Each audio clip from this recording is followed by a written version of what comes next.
Assalamualaikum warahmatullahi wabarakatuh. Sahabat-sahabatku, salah satu syarat menjadi seorang mukmin adalah mengakui dan meyakini Allah sebagai Tuhan. Salah satunya mempercayai af'al Allah yang kadang-kala menurut akal manusia tidak mungkin terjadi. Salah satunya adalah Allah menghendaki beberapa bayi di dunia ini bisa berbicara. Pada kesempatan kali ini, kita akan membahas bayi yang dapat berbicara di masa Juraij. Lantas siapakah Juraij dan apa yang terjadi kepada Juraij? Simak terus video ini sampai akhir hanya di Bukhari TV.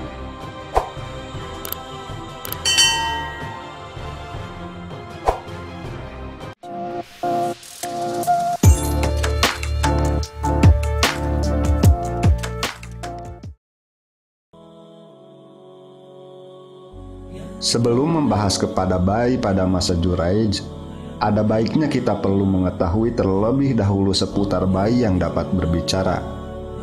Dalam hadis sahih yang diriwayatkan Imam Bukhari Muslim, Rasulullah Shallallahu Alaihi Wasallam bersabda, "Tak ada bayi yang masih dalam buayan dapat berbicara kecuali 3: Nabi Isa alaihi salam, bayi pada masa Juraij, dan bayi seorang wanita Bani Israel yang sedang disusui ibunya." Selain hadis di atas, banyak juga hadis sahih lain yang menjelaskan bayi-bayi lain yang juga bisa berbicara. Jika dikumpulkan terdapat 7 bayi di muka bumi ini yang bisa berbicara, yaitu bayi pada kisah Nabi Yusuf, bayi Ashabul Ukhdud, bayi Mubarak al-Yamamah, bayi dari seorang wanita Bani Israel yang solehah, bayi Masitoh, bayi pada masa Juraij, dan Nabi Isa alaihi salam. Pada kesempatan kali ini, kita akan berfokus pada bayi dalam kisah Juraij, yang mana Juraij adalah seorang pemuda ahli ibadah yang masyhur di kalangan Bani Israel. Ia tinggal di sebuah masjid dan tak pernah keluar kecuali untuk keperluan yang sangat penting. Suatu ketika ibunya mendatanginya dan memanggilnya, sedangkan ia sedang melaksanakan sholat. Keadaan ini membuat Juraij bingung antara meneruskan sholatnya atau memenuhi panggilan ibunya.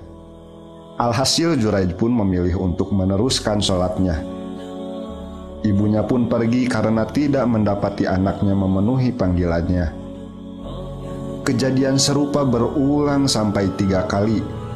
Karena kecewa dengan sikap anaknya, ibunya pun berdoa, "Ya Allah, jangan Engkau ambil nyawa anakku sebelum ia dipertemukan dengan pelacur."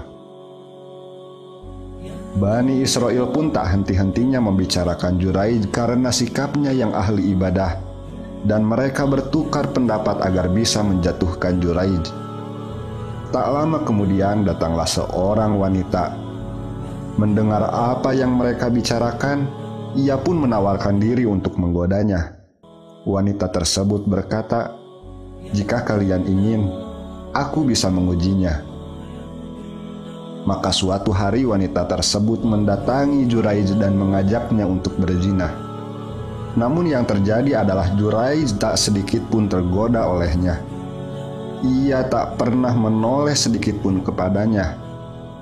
Kecewa karena sikap Juraij, wanita tersebut pun mendatangi seorang petani yang berada di sekitar tempat peribadahan Juraij dan melampiaskan nafsu kepadanya. Lalu ia pun hamil. Ketika ia melahirkan anak tersebut, ia bersikukuh bahwa anak yang dilahirkannya merupakan anak Juraij. Mendengar hal tersebut, orang-orang mendatangi tempat ibadahnya. Mereka menyerbu Juraij, merusak tempat ibadahnya, dan memukulinya atas tindakan yang dituduhkan kepadanya. Juraij yang tidak mengetahui apa-apa lantas mempertanyakan perbuatan mereka. Mereka pun menjawab, "Kamu telah melakukan perbuatan keji. Kau berzina dengan perempuan ini telah melahirkan anakmu." Juraij pun membalas, "Lantas di mana bayinya? Biarkan aku melihatnya. Selagi aku menunggu, biarkan terlebih dahulu aku untuk sholat." Tak lama kemudian mereka pun datang dengan membawa seorang bayi.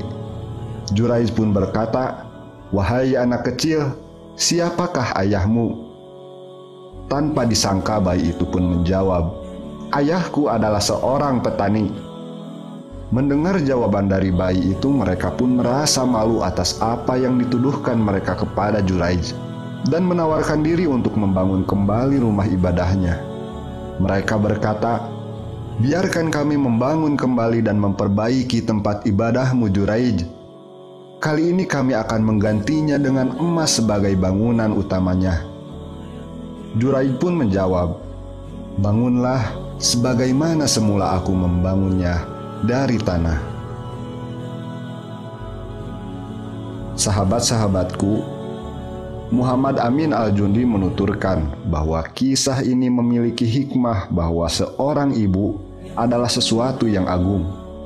Meskipun doanya buruk, doanya tetap diijabah. Hikmah selanjutnya adalah bahwa meminta pertolongan kepada Allah dalam berbagai keadaan, apalagi dalam keadaan terhimpit, Allah akan membantu kita. Rasa iman yang kuat dan tawakal yang jujur akan menghasilkan keajaiban-keajaiban yang tak pernah disangka. Sebagaimana Allah membuat bayi berbicara untuk menolong Juraij. Tidak berlaku bohong dan menipu, karena pada akhirnya akan mencelakakan diri sendiri. Wallahu a'lam bishawab.